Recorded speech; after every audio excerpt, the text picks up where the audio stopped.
ঠিক আছে। বিসমিল্লাহির রহমানির রহিম। নাহমাদুহু ওয়া নুসাল্লি আলা রাসূলিল কারীম। সম্মানিত সাংবাদিক বন্ধুরা, আসসালামু আলাইকুম ওয়া রাহমাতুল্লাহি ওয়া বারাকাতুহু। আপনারা দেখেছেন একজন গেস্ট ভদ্রলোক আপনাদের সামনে দিয়ে এখন বেরিয়ে গেছে। উনি হচ্ছেন রাশিয়ার বর্তমান অ্যাম্বাসেডর। ওনার ফার্স্ট সেক্রেটারি সহ উনি আমির জামাতের সাথে দেখা করার জন্যে আজকে আমাদের অফিসে ভিজিট করেছেন। অ্যান্ড ফারহেব, এটা হচ্ছে ফার্স্ট টাইম কোনো রাশিয়ান অ্যাম্বাসেডর আমাদের অফিসে এই অফিসে আসছে। আমাদের সাথে সবসময় যোগাযোগ ছিল, কিন্তু অফিসিয়ালি রাশিয়ান অ্যাম্বাসেডর প্রথমবার জামাত অফিসে আসছেন।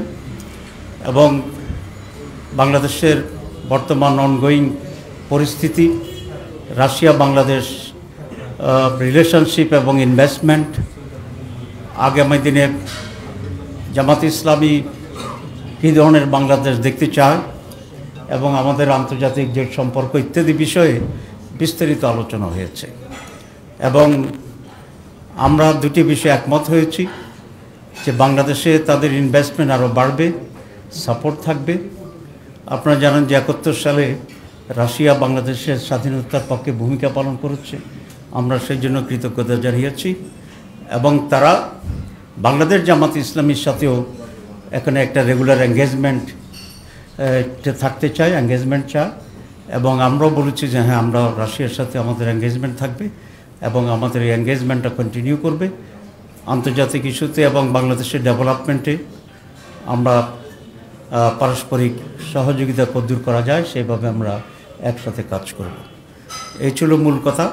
তো আজকে এই প্রেস ব্রিফিংয়ে আমার ডান পাশে আছে, যাকে আপনারা সকলেই চিনেন, আমাদের দলের মাননীয় সেক্রেটারি জেনারেল সাবেক সংসদ সদস্য মিয়া গোলাম পরোয়ার, এবং তারও ডানে আছেন আমাদের মোবারক হোসেন ভাই, আমাদের সেন্ট্রাল হাইয়েস্ট যে বডি, এফএক্স বডি নির্বাহী, এটার সদস্য এবং নানা ডিপার্টমেন্টের দায়িত্বে আছেন।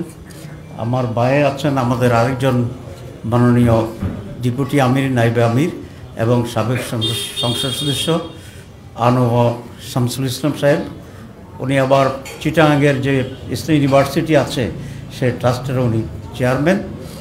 তার বাইরে আছে রফিকুল ইসলাম খান, যাকে আপনারা সকলে আবার চেনেন, সবাইকে বোধহয় চিনেন আমাকে ছাড়া। তো আজকে এই ব্রিফিংয়ে আমরা স্বল্প সময়ের জন্য আপনাদের সামনে হাজির হয়েছি।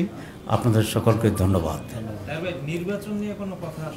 হ্যাঁ, নির্বাচন নিয়ে কথা হয়েছে, কখন হইতে পারে এবং সেখানে আমাদেরকে কথাবার্তা আছে ইত্যাদি ব্যাপারে।